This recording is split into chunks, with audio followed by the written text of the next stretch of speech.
நம்ம பார்க்க போகிறது ஒன்றல்ல இரண்டல்ல 7th ஸ்டாண்டர்டோட இயல் 1ல் இருக்க இன்னொரு பாடப்பகுதி. இது ஒன்றல்ல இரண்டல்ல தம்பி என்ற பாடலை இயற்றியவர் உடுமலை நாராயண கவி. இதில் அவர் நம்மளோட தமிழ்நாட்டோட சிறப்புகளை பற்றி மிக அழகாக ஒன்றல்ல இரண்டல்ல தம்பின்ட்டு நம்மளோட ஒவ்வொரு அழகையும் போற்றி புகழ்ந்துள்ளார். இதில் எப்படிலாம் கேள்வி கேட்பாங்கன்னு பார்த்தீங்கன்னா, முல்லைக்கு தேர் தந்த மலை மேகத்தை விட புகழ்பெற்ற வள்ளல் வேல்பாரி என்று புகழ்ந்தவர் உடுமலை நாராயண கவி.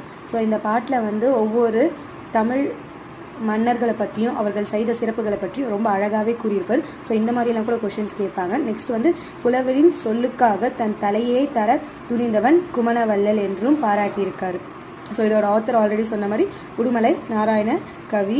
இவரை புகழ் பெற்றவர் எதுக்குன்னு பார்த்தீங்கன்னா பகுத்தறிவு கவிராயர். ஸோ பகுத்தறிவு அப்படின்னு யாராச்சும் கேட்டாங்கன்னா அதுக்கு ஆப்ஷனில் உடுமலை நாராயண கவி இருந்தாங்கன்னா அதை நீங்கள் ஆன்சர் எடுத்துடலாம். அது மட்டும் இல்லாமல் பகைவரை வெற்றி கொண்டவரை பாடும் இலக்கியம் எதுன்னு கேட்டாங்கன்னா அது பரணி. ஸோ இந்த மாதிரிலாம் கொஷின்ஸ் கேட்பாங்க.